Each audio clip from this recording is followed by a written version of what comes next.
नमस्कार विद्यार्थियों, आपका फिर से स्वागत है अल्पेश सर की हिंदी क्लास में। आइए आज हम पढ़ते हैं कक्षा 10वीं की क्षितिज, जिसका चैप्टर पहला सूरदास और उसका सेकंड पार्ट जो है पद संख्या 3 और 4, ये दोनों हम पढ़ने जा रहे हैं। जो अंतिम पीछे के पद हैं उन दोनों को। तो ये इस प्रकार से हैं। संदेशनि मधुबन कूप भरे, संदेशनि मधुबन कूप भरे, अपने तो पठवत नहीं मोहन, अपने तो पठवत नहीं मोहन, हमरे फिरे न फिरे, संदेशनि मधुबन कूप भरे। यहाँ पर गोपियाँ उद्धव से कहती हैं कि कृष्ण बड़े निर्मोही हो गए हैं। जब से वो वृंदावन से मथुरा चले गए हैं, वहाँ जाकर के उन्होंने हमें भुला दिया है और हमारी यहाँ उनके विरह में बहुत बुरी स्थिति हो रही है। तो क्या हुआ है, कह रहे हैं कि हमने इनको इतने संदेश भेजे, इतने संदेश भेजे, इतने संदेश भेजे। संदेश मतलब लेटर्स, पत्र, संदेश से। तो इतने संदेश भेजे, संदेशनी कि संदेशों से ही, मैसेजेस से ही मधुबन कूप भरे, मधुबन के कुएं भर गए। इतने संदेश हमने भेजे कि अगर उन्हें कुओं में डाल दिया होगा तो पूरे कुएं भी मधुबन के किससे भर गए होंगे? संदेशों से। और उसके बदले में अपने तो पठवत नहीं मोहन, अपने तो यानी खुद के संदेश, मोहन यानी श्री कृष्ण, पठवत नहीं अर्थात भेजते नहीं। कृष्ण अपनी ओर से कोई संदेश भेजते नहीं, तुम्हें भेजा है बस ले दे करके। किसको? उद्धव को। वो भी क्या कहने? हमें योग का पाठ पढ़ाने। बाकी अपनी ओर से उन्होंने अब तक कोई संदेश भेजा नहीं। और हमरे फिरे न फिरे, जो हमारे संदेशवाहक वहाँ गए थे वो भी लौट करके नहीं आए। कई बार ऐसा होता है ना कि कोई आदमी आपका मैसेज लेके जाता है, वही आदमी समाचार लेके वापस आता है। तो अपनी तरफ से तो कृष्ण ने एक भी संदेश भेजा नहीं, और जो संदेशवाहक हमने भेजे उनको भी उन्होंने वापस लौटाया नहीं कोई जवाब दे करके। ऐसे हैं मोहन, ऐसे निर्मोही। आगे कहती हैं गोपियाँ, जीते पथिक पठ मधुबन को, बहुरिन शोध करे, संदेशनि मधुबन कूप भरे। जीते पथिक, जीते यानी जितने भी, पथिक यानी यात्री, पथिक, पठए भेजे गए हमारी तरफ से, क्या करने? संदेश देने के लिए। तो जिते पथिक पठए, जितने पथिकों को हमने भेजा, कहाँ भेजा? मधुबन को, मधुबन को भेजा। बहुरी न शोध करे, बहुरी यानी वापस आकर के, न शोध करे, वापस किसी ने खोज खबर नहीं ली हमारी। मतलब गए सो गए, संदेशा लेकर गए, वो वापस मिले नहीं, दोबारा लौट करके आए नहीं। और हमें तो लगता है कि क्या हुआ होगा उनके साथ में, जो संदेशवाहक हमने भेजे उनका क्या हुआ होगा। तो वो कहते हैं, गोपियाँ कहती हैं, कैवे श्याम सिखाए प्रबोधे, के कहूँ बीच मरे, संदेशनि मधुबन कूप भरे।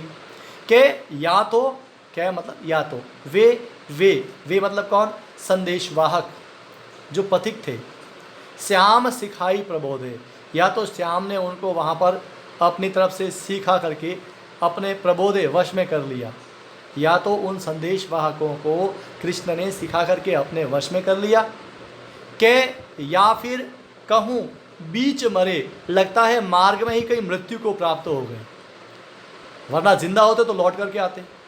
या तो उन्हें कृष्ण ने अपने वश में कर लिया, अपने हिसाब से सीख दे करके अपने पास में रख लिया, या वो रास्ते में ही मर गए हैं, तभी तो हमारे किसी संदेश का कोई जवाब लौट कर आता ही नहीं।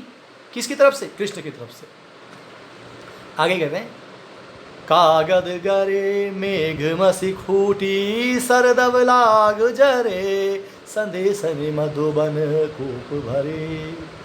ऐसा लगता है कि उनके यहाँ कागज गरे, कागज सारे गल गए होंगे, है ना? किससे? मेघ, बारिश से। इतनी बारिश हुई होगी कि सारे कागज़ गल गए।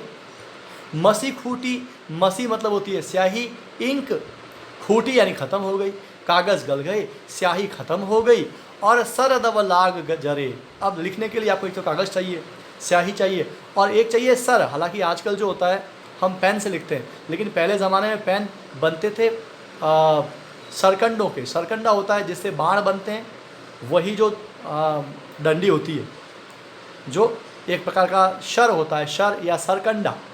तो सरकंडों के जो वन है, उसी से, सरकंडे से ही पहले कलम बनाई जाती थी। उसको मसी में डुबा करके, यानी स्याही में डुबा करके कागज़ के ऊपर लिखा जाता था। तो ये उस ज़माने की बात कर रहे हैं कि ऐसा लगता है कागज़ सारे बारिश के कारण गल गए हैं, मसी यानी स्याही खत्म हो गई, और सरदव लाग जरे। सरदव अर्थात जो सरकंडों के वन थे, वो दव, दव मतलब होता है वन भी होता है, और दव मतलब दावाग्नि भी होता है, जो आग होती है ना, लागी जरे, जल गए। शायद ऐसा लगता है कि सारे सरकंडे जल गए, सरकंडों के वन जल गए, इसलिए कलम नहीं बची, मसी खूटी, स्याही खत्म हो गई, और कागज़ सारे कैसे गल गए बारिश से। अब लिखने के लिए उपादान है नहीं, तो शायद इसलिए उनका कोई पत्र हमें प्राप्त नहीं होता। और अंत में पंक्ति में कहते हैं सूरदास, सेवक सूर लिखन को आंधो, पलक कपाट अरे, संदेशन मधुबन कूप भरी। वो कहते हैं कि सेवक सूर मतलब श्री कृष्ण का जो सेवक है, कौन है? सूरदास। लिखन को आंधो, लिखे कैसे? क्योंकि वो अंधा है, आँखों से देख नहीं सकता, आँखों से पढ़ नहीं सकता, आँखों से लिख नहीं सकता। जो देख नहीं सकता वो लिखेगा कैसे? तो लिखन को आंधो, लिखने में अंधा है। और पलक कपाट अरे, ऊपर से पलकों के कपाट यानी पलकों के द्वार बंद हो चुके हैं। किसके? श्री सूरदास के। तो कहते हैं कि कृष्ण की तरफ से तो कोई संदेश आता नहीं, और सूरदास की आंखों के द्वार भी बंद हो गए हैं। इधर जो गोपियां हैं उनके भी पलक कपाट अरे, उन्होंने भी अपने आंखों के द्वार बंद कर लिए हैं। इसलिए अब उनसे कोई और संदेश लिखते बनता नहीं। संदेश लिख लिख के इतने लिखे कि मधुबन के सारे कुएं हमारे संदेशों से भर गए हैं। ये बात सारी यहाँ पर की गई है। हालांकि यहाँ पर अतिशयोक्ति अलंकार है। बात को बहुत बड़ा चढ़ा करके जहाँ कहा जाता है वहाँ अतिशयोक्ति अलंकार है। कोई इतने संदेश से भला कैसे लिख सकता है कि कहीं के कुएँ भर जाएँ? तो बहुत ही मार्मिक ढंग से गोपियों ने अपने विरह वेदना की व्यंजना यहाँ पर की है। पद है, इसे गाया जा सकता है, ब्रज भाषा है, साहित्यिक ब्रज का प्रयोग यहाँ पर किया जाता है। और इसके बाद में जो अगला पद है उस पद की ओर अपन बढ़ते हैं। उधो मन माने की बात, उधो मन माने की बात, दाख छुहारा छांड अमृत फल, बिस कीड़ा बिस खात, उधो मन माने की बात। कि उद्धव, जिसका मन जो मानता है वो वैसा काम करता है। मन माने की बात, अच्छे बुरे की कोई बात नहीं होती। मन को अगर बुरी बात अच्छी लगे तो वो बुरी बात भी उस किसी व्यक्ति के लिए अच्छी हो जाती है। तो उद्धव कहते हैं कि ये जो बात है ना, मन माने की बात, मन के मानने पे है। मन को कोई अच्छी चीज़ भी बुरी लग सकती है, बुरी चीज़ भी अच्छी लग सकती है। जैसे उदाहरण देते हुए कहती हैं, उदाहरण अलंकार है यहाँ पर अगली पंक्ति में, दृष्टांत कह सकते हैं अपन। दाख छुहारा छांडी अमृत फल, विष कीड़ा विष खात। विष कीड़ा, विष कीड़ा अर्थात विष का कीड़ा, जो विष में रहने वाला कीड़ा होता है वो क्या खात? विष खात, विष ही खाता है। विष का कीड़ा विष खाता है। उसे दाख खिलाओ यानी अंगूर खिलाओ तो नहीं खाएगा, छुहारा खिलाओ नहीं खाएगा। ऐसे अमृत फल, अमृत यानी मीठे फलों को छांडी छोड़ करके विष का कीड़ा विष ही खाता है, क्योंकि उसका मन किस बात के लिए मानता है? विष खाने के लिए मानता, तो विष खाता है। अब हम ये नहीं कह सकते भाई विष कीड़ा अमृत क्यों नहीं खाता, नहीं खाना भाई, उसका मन नहीं मानता तो नहीं खाता। किसी को क्या अच्छा लगता है, किसी को क्या अच्छा लगता है, जिसके मन को जो बात अच्छी लगती है वो व्यक्ति वैसा काम करता है। अब आगे कहते हैं, और दृष्टांत दिए आपके सामने। जो चकोर को दो कपूर को, जो चकोर को दे कपूर को, तजी अंगार आघात, उधो मन माने की बात। जो जैसे चकोर को, कोई चकोर पक्षी को कपूर देव, कोई कपूर दे दे। कपूर शीतलता देने वाला होता है, स्वादिष्ट होता है। तो कपूर कोई चकोर को दे दे तो चकोर कपूर नहीं खाता, क्या करता है? तजी अंगार अघात, वो कपूर को छोड़ करके अंगारा खाता है। अंगारा मतलब जो जलता हुआ कोई चीज़ हो, अंगारा जलता हुआ कोयला, अंगारा खाता है, ऐसा कहा जाता है। वास्तव में खाता नहीं खाता हमें पता नहीं, लेकिन ऐसा कहा जाता है कि जो चकोर पक्षी होता है वो अंगारे खाता है, तो उसका मन मानता अंगारा खाना तो वो अंगारा खाता है, कपूर खाने को उसका मन नहीं करता तो नहीं खाता। वैसे ही आगे कहते हैं कि मधुप करत घर फोरी काठ में, बंधत कमल के पात उधो, मन माने की बात। एक और दृष्टांत देते हैं मन माने की बात, कि मधुप यानी भंवरा, करत घर फोरी काठ में, फोर यानी फोड़ करके, काठ यानी लकड़ी के अंदर, करत घर घर कर जाता है। मतलब भंवरा उसका जो डंक होता है इतना कठोर होता है कि वह एक लकड़ी जो होती है, लकड़ी उसमें छेद करके उसके अंदर घर बना देता है। लेकिन बंधत कमल के पात, कमल के पत्ते को वो काटता नहीं। कमल का पत्ता कोमल होता है, लकड़ी बहुत कठोर होती है, तो जो बहुत कठोर लकड़ी को काट देने वाला, छेद देने वाला भंवरा होता है, वह भी कोमल कमल के पत्ते को नहीं काटता। अगर चाहता तो काट देता, लेकिन नहीं काटता, क्योंकि उसका मन वहाँ नहीं मानता काटने को, और कठोर चीज़ को काटने को मानता है। तो ऐसा है कि भंवरा जो लकड़ी को काट कर सकता है, वह कमल का पत्ते का बंधन स्वीकार करता है, क्योंकि उसका मन मानता है इसलिए स्वीकार करता है, नहीं मानता तो स्वीकार नहीं करता। आगे कहा, जो पतंग हित जाने आपनो, दीपक सो लपटात उधो, मन माने की बात। तो जो, फिर वो उदाहरण देते हैं, जैसे पतंग, पतंगा होता है, वो हित जानी आपनो, अपना हित जान करके, अपना हितैषी जान करके, अपना प्रिय जान करके, दीपक सो लपटात, दीपक से लिपटता है। अब कोई दूसरा देखेगा तो उसको मूर्ख ही कहेगा ना कि भाई दीपक के पास जो जाएगा वो जलेगा।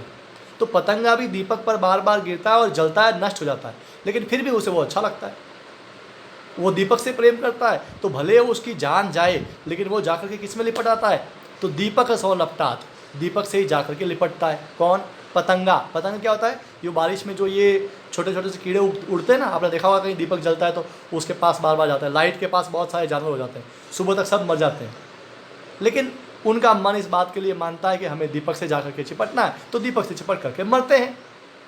पर मन माने की बात है, जो व्यक्ति का मन चाहता है व्यक्ति वो करता है, उससे क्या अच्छा परिणाम होगा क्या बुरा परिणाम होगा वो समझ में नहीं आता।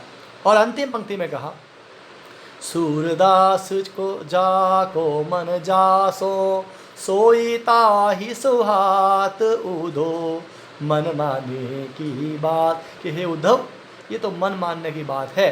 जाको मन जासो, जिसका मन जिससे मिलता है, जिसका मन जो चीज़ पसंद करता है, सोई ताहि सुहात, उसे वही चीज़ अच्छी लगती है। तो विष कीड़े को दाग चुहारा पसंद नहीं है, वो विष खाता है। जो चकोर होता है वह कपूर को छोड़ करके अंगारा खाता है, अंगारा खा के तृप्त होता है। अघात मतलब तृप्त होता है। जो भंवरा होता है वह लकड़ी को तो फोड़ देता है लेकिन कमल को नहीं काट पाता, कमल के पत्ते को नहीं काट पाता। दीपक जो है जो पतंगा होता है वह दीपक पर लपटाता है, भले उसके प्राण जाएं। तो इन सभी उदाहरणों के माध्यम से यहाँ कवि ने यह बताने का प्रयास किया है कि भाई जो मन भाता है, जिस चीज़ में मन अच्छा लगता है, मन को जो चीज़ अच्छी लगती है मनुष्य वही करता है। तो वही बात है कि तुम्हें योग का उपदेश अच्छा लगता है तो तुम योग कर रहे हो, हमें कृष्ण की भक्ति और प्रेम अच्छा लगता है तो हम प्रेम को मानते हैं। इसलिए जो तुम्हारा मन सुहाता है वो तुम करते हो, जो हमारा मन सुहाता है वो हम करते हैं। इसलिए किसी भी सूरत में हमें इस काम के लिए बाध्य ना करो जो हम नहीं चाहती। अर्थात हमें योग, निर्गुण और मोक्ष की ज़रा भी अभिलाषा नहीं है। हमारी अभिलाषा तो है कृष्ण दर्शन की, तो हमें जैसे भी हो कृष्ण का एक बार दर्शन करवा दो। तो ये जो पद है इसमें भी पद मैत्री अलंकार है बीच बीच में जगह जगह पर, और दृष्टांत जगह जगह पर, हर पंक्ति में दृष्टांत और उदाहरण अलंकार भरे पड़े हैं। तो इसके साथ में ब्रज भाषा का यह पद भी समाप्त हुआ। अगर आपको यह वीडियो अच्छा लगा हो तो लाइक करें, शेयर करें, और हाँ, किसी भी तरह सब्सक्राइब करना बिल्कुल ना भूलें। बहुत बहुत धन्यवाद।